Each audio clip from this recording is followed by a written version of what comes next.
12 আগস্টের পূর্ণ সূর্যগ্রহণের মাত্র 16 দিন পর 28 আগস্ট আবারও দেখা যাবে চন্দ্রগ্রহণ।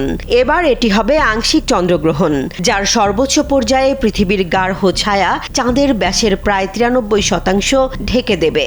তবে এই মহাজাগতিক দৃশ্য বাংলাদেশের আকাশ থেকে দেখা যাবে কিনা সেটি এখন বড় প্রশ্ন। চন্দ্রগ্রহণ ঘটে যখন সূর্য ও চাঁদের মাঝখানে পৃথিবী চলে আসে এবং পৃথিবীর ছায়া চাঁদের ওপর পড়ে। 28 আগস্টের গ্রহণটি আংশিক হওয়ার কারণে চাঁদের পুরো অংশ পৃথিবীর গাঢ় ছায়ায় প্রবেশ করবে না, ফলে গ্রহণের সময় চাঁদের একটি অংশ স্বাভাবিক আলোয় থাকবে। এই গ্রহণের একটি গুরুত্বপূর্ণ দিক হলো এটি দেখতে কোনো বিশেষ চশমা বা সুরক্ষা সরঞ্জামের প্রয়োজন নেই, খালি চোখেই নিরাপদে দেখা যাবে। লোডশেডিং কিংবা ঘরের বাইরের তীব্র গরমে ওয়ালটন রিচার্জেবল ফ্যান থাকলে থাকবে শুধু বাতাস আর বাতাস। এমনকি গ্রহণ দেখার জন্য টেলিস্কোপ বা দূরবীনও বাধ্যতামূলক নয়। তবে পরিষ্কার আকাশ এবং দিগন্তে বাধাহীন দৃশ্য থাকলে মহাজাগতিক ঘটনাটি আরও ভালোভাবে উপভোগ করা যাবে।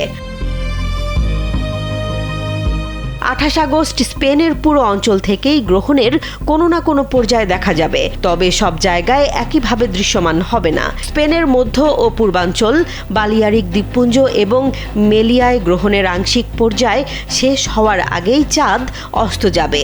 অন্যদিকে দেশটির অন্যান্য উপদ্বীপীয় অঞ্চল, ক্যানারি দ্বীপপুঞ্জ ও সেউতায় চাঁদ অস্ত যাওয়ার পরও গ্রহণের আংশিক পর্যায় চলবে। শুধু স্পেন নয়, ইউরোপ, আফ্রিকা, আমেরিকা এবং পশ্চিম এশিয়ার কিছু অঞ্চল থেকেও গ্রহণের বিভিন্ন পর্যায়ে দেখা যাবে। ফলে 28 আগস্টের আকাশ আবারও জ্যোতির্বিজ্ঞান প্রেমী ও আকাশ পর্যবেক্ষকদের জন্য হয়ে উঠবে বিশেষ আকর্ষণের কেন্দ্র। তবে গ্রহণ দেখার ক্ষেত্রে সবচেয়ে গুরুত্বপূর্ণ বিষয় হবে অবস্থান ও আবহাওয়া। মেঘলা আকাশ বা ভবনের মতো কোনো বাধা থাকলে গ্রহণের দৃশ্য মিস হয়ে যেতে পারে। তাই 28 আগস্টের আকাশে চোখ রাখার আগে নিজের অবস্থান থেকে চাঁদের ওঠা অস্ত যাওয়ার সময় এবং স্থানীয় আবহাওয়ার পূর্বাভাস জেনে নেয়াই হবে সবচেয়ে ভালো প্রস্তুতি। সূর্যগ্রহণের পর মাত্র কয়েকদিনের ব্যবধানে আবারও চন্দ্রগ্রহণ। মহাকাশের এই বিরল দৃশ্য আকাশপ্রেমীদের জন্য নিঃসন্দেহে একটি বিশেষ মুহূর্ত।